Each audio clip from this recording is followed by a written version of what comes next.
इन दिनों चुनावों को देखते हुए बस लोगों से एक ही बात सुनने को मिल रही है कि वोट किसे दिया जाए।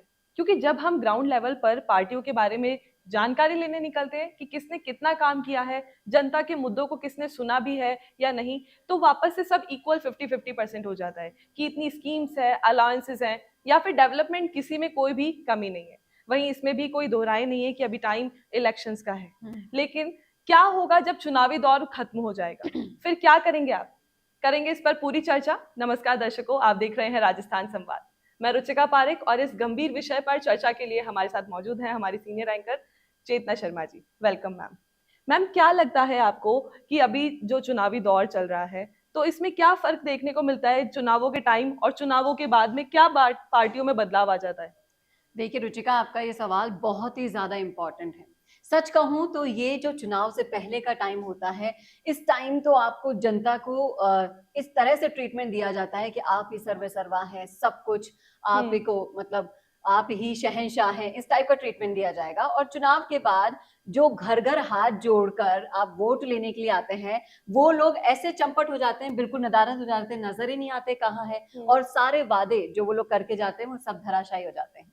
चुनाव से पहले आपको लगेगा कि भाई जनता को वो सिर आंखों पर बिठाएंगे, और चुनाव के बाद ये लगेगा कि जनता है कहीं, भाई वो अपना वोट तो ले जाते हैं कीमती, और फिर अपने ही काम धंधों में पैसों से अपना घर भरने में लग जाते हैं, और जिसके लिए काम करने के लिए वो ग्राउंड पर उतरते हैं उनको भूल जाते हैं।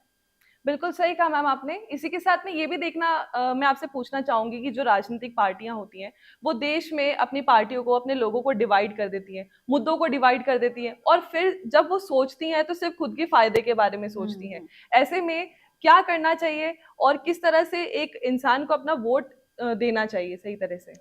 देखिए रुचिका, इसमें सोचना कैसा, इसका सीधा सा विकल्प है निर्दलीय उम्मीदवारों को चुनना।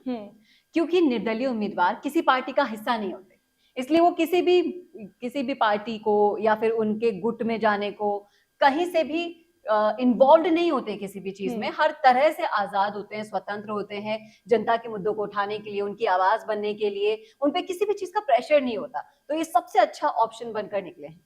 लेकिन मैम, यहाँ पे मैं एक सवाल और करना चाहती हूँ कि जो ये निर्दलीय आते हैं, ये किसी जाति, धर्म, ये भी किसी की तरफ अपना झुकाव कर सकते हैं, तो हम इनको किस तरह से वोट दें? आपका ये सवाल बहुत कॉमन है, लेकिन जो लोग ऐसा सोचते हैं मैं उनको बता दूं कि वो एकदम गलत है। क्योंकि निर्दलीय उम्मीदवार किसी विशेष जाति, धर्म या समुदाय के पक्ष में नहीं होते, इसलिए वो समाज के सारे वर्गों के मुद्दों के प्रति संवेदनशील होते हैं, एक ही जैसी भावना रखते हैं। और हाँ, निर्दलीय उम्मीदवार किसी विशेष पार्टी के हितों की परवाह नहीं करते हैं। वोटर्स के मुद्दों को ही उठाना उनका मेन मोटिव होता है। उनकी यही आजादी समाज के विकास के लिए एक अपॉर्चुनिटी क्रिएट करती है, और वो इस ऑप्शन को भी ढंग से पहचानने में और सही नेता को चूज करें, ये सबसे ज्यादा जरूरी है।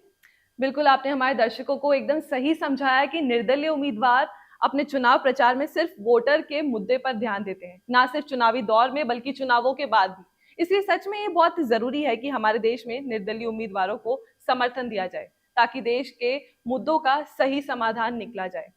अब ये तो आप बताइए कि आप किस तरह से, किस बेसिस पे अपने उम्मीदवार को चुनते हैं, कि जो पक्षपात करे, जो परिवारवाद करे, जो खुद का फायदा देखे, या फिर जो जनहित में काम करे? ये आप हमें कमेंट बॉक्स में कमेंट करके जरूर बताइए कि इस विषय पे आपकी क्या राय है, आपका क्या सोचना है। हम ऐसे इंफॉर्मेशनल वीडियोस, ऐसे इंफॉर्मेशनल डिस्कशंस आपके लिए लगातार लाते रहेंगे। इसलिए चैनल राजस्थान संवाद को लाइक, शेयर, सब्सक्राइब करना बिल्कुल मत भूलिएगा। नमस्कार।